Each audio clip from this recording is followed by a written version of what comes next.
Middle class आदमी। ये बात हमें बचपन से ही बताई गई है कि बेटा हम मिडिल क्लास वाले हैं, हमें ऊंचे सपने नहीं देखना चाहिए, ऐसा मत करो, कम खर्च करो, क्योंकि हम मिडिल क्लास हैं। अब यहाँ तक तो बात ठीक थी। धीरे धीरे हम यकीन भी कर लेते हैं, मान भी जाते हैं कि चलो भैया हम तो मिडिल क्लास वाले हैं। इंसानों का मिडिल क्लास होना मुझे समझ में आता है, लेकिन क्या आपने सोचा है कि एक कुत्ता कुत्ता भी क्या कभी मिडिल क्लास हो सकता है? मैंने तो नहीं सोचा था। लेकिन कहते हैं ना कि जहां न पहुंचे रवि वहां पहुंचे कवि। तो ये जो लेखक होते हैं इनकी कल्पना शक्ति ही कुछ और होती है। और ऐसे ही एक लेखक है हमारे हरिशंकर परसाई, हिंदी के महान व्यंगकार। अब इनका नजरिया अलग है। ये बोलते हैं कि कुत्तों में भी क्लास होता है, मिडिल क्लास वाले भी और अपर क्लास वाले भी। तो आप मेरी बकवास क्यों सुन रहे हैं, इन्हीं को सुनते हैं, ये क्या कहना चाहते हैं। तो पेश है हरिशंकर परसाई की कहानी, एक मध्य वर्गीय कुत्ता। सुने, चलिए। मेरे मित्र की कार बंगले में घुसी तो उतरते हुए मैंने पूछा, इनके यहां कुत्ता तो नहीं है? मित्र ने कहा, तुम कुत्ते से बहुत डरते हो। मैंने कहा, आदमी की शक्ल में कुत्ते से नहीं डरता, उनसे निपट लेता हूं, पर सच्चे कुत्ते से बहुत डरता हूं। कुत्ते वाले घर मुझे अच्छे नहीं लगते।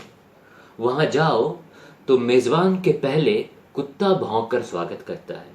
अपने स्नेही से नमस्ते हुए ही कि नहीं कि कुत्ते ने गाली दे दी, क्यों आया बे, तेरे बाप का घर है, भाग यहां से। फिर कुत्ते का काटने का डर नहीं लगता। अरे 4 बार काट ले, डर लगता है उन 14 बड़े इंजेक्शनों का जो डॉक्टर पेट में घुसेड़ता है। यूं कुछ आदमी कुत्ते से अधिक जहरीले होते हैं। एक परिचित को कुत्ते ने काट लिया था। मैंने कहा, इन्हें कुछ नहीं होगा, हालचाल उस कुत्ते का पूछो और इंजेक्शन उसे लगाओ। एक नए परिचित ने मुझे घर पर चाय के लिए बुलाया। मैं उनके बंगले पर पहुंचा तो फाटक पर तख्ती टंगी दिखी, कुत्ते से सावधान। मैं फौरन लौट गया। कुछ दिनों बाद वे मिले तो शिकायत की, आप उस दिन चाय पीने नहीं आए। मैंने कहा, माफ करे, मैं बंगले तक गया था, वहां तख्ती लटकी थी, कुत्ते से सावधान। मेरा ख्याल था उस बंगले में आदमी रहते हैं, पर नेम प्लेट कुत्ते की टंगी हुई दिखी। यूं कोई कोई आदमी कुत्ते से बदतर होते हैं। यदि आप भूखे मरते हुए कुत्ते को रोटी खिला दे तो वो आपको नहीं काटेगा। कुत्ते में और आदमी में यही मूल अंतर है। खैर छोड़िए ये सब इन बातों को। बंगले में हमारे स्नेही थे, हमें वहां 3 दिन ठहरना था। मेरे मित्र ने घंटी बजाई तो जाली के अंदर से वही भौं भौं की आवाज आई। मैं 2 कदम पीछे हट गया। हमारे मेजबान आए, कुत्ते को डांटा, टाइगर टाइगर। उनका मतलब था, शेर, ये लो कोई चोर डाकू नहीं है तो इतना वफादार मत बन। कुत्ता जंजीर में बंधा था। उसने देख भी लिया था कि हमें उसके मालिक खुद भीतर ले जा रहे हैं, पर वो भौंके जा रहा था। मैं उससे काफी दूर से लगभग दौड़ता हुआ भीतर गया। मैं समझ गया ये उच्च वर्गीय कुत्ता है। लगता ऐसा ही है। मैं उच्च वर्गीय का बड़ा अदब करता हूं, चाहे वो कुत्ता ही क्यों ना हो। उस बंगले में मेरी अजब स्थिति थी। मैं हीन भावना से ग्रस्त था। इसी अहाते में एक उच्च वर्गीय कुत्ता और इसी में मैं। वो मुझे हिकारत की नजर से देखता। शाम को हम लोग लॉन में बैठे थे। नौकर कुत्ते को अहाते में घुमा रहा था। मैंने देखा फाटक पर आकर 2 सड़कियां आवारा कुत्ते खड़े हो गए। वे सर्वहारा कुत्ते थे। वे इस कुत्ते को बड़े गौर से देखते, फिर यहां वहां घूमकर लौट आते और इस कुत्ते को देखते रहते। पर यह बंगले वाला कुत्ता उन पर भौंकता था। वे सहम जाते और यहां वहां हो जाते, पर फिर आकर इस कुत्ते को देखने लगते। मेजबान ने कहा, ये हमेशा का सिलसिला है।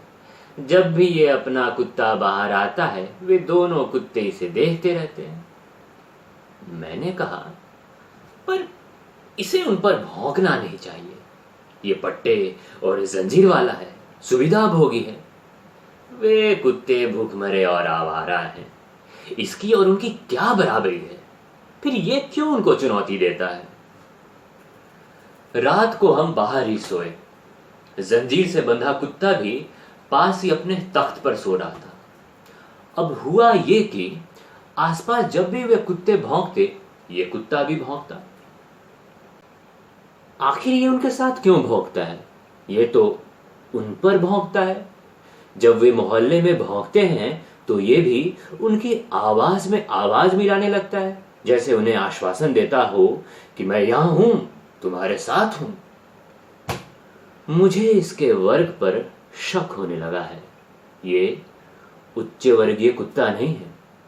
मेरे पड़ोस में ही एक साहब के पास थे 2 कुत्ते। उनका रोब ही निराला। मैंने उन्हें कभी भौंकते नहीं सुना। आसपास के कुत्ते भौंकते रहते, पर वे ध्यान नहीं देते थे। लोग निकलते, पर वे झपटते भी नहीं थे। कभी मैंने उनकी एक धीमी गुर्राहट ही सुनी होगी।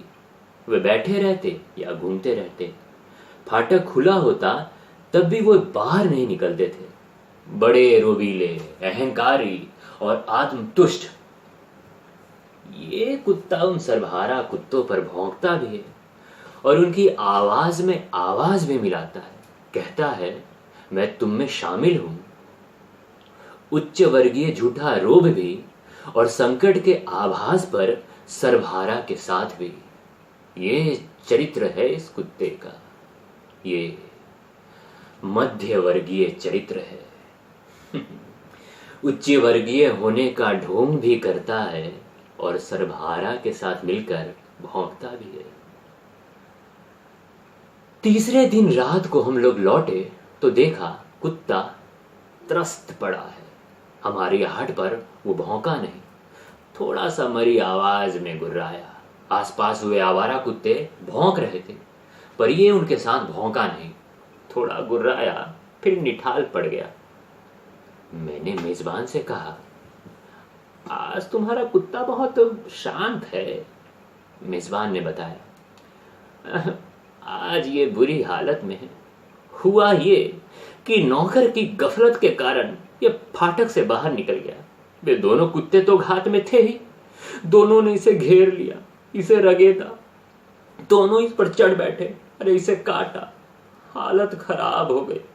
नौकर इसे बचा कर लाया, तभी से ये सुस्त पड़ा है और घाव सहला रहा है। डॉक्टर श्रीवास्तव से कल इसे इंजेक्शन दिलवाऊंगा। मैंने कुत्ते की तरफ देखा। दीन भाव से पड़ा था। मैंने अंदाज लगाया, हुआ यूं होगा, ये अकड़ से फाटक के बाहर निकला होगा। उन कुत्तों पर भौंका होगा।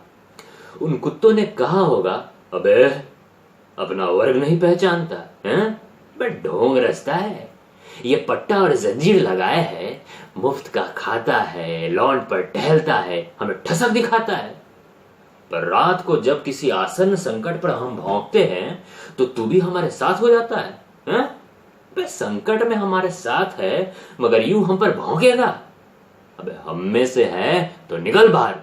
छोड़िए पट्टा और जंजीर, छोड़िए आराम।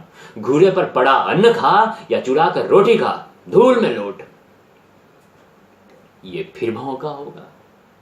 इस पर वे कुत्ते झपटे होंगे, ये कहकर, अच्छा अच्छा ढोंगी, दगाबाज, अभी तेरे झूठे दर्प का अहंकार नष्ट किए देते हैं। इसे रगेदा, पटका, काटा और धूल खिला।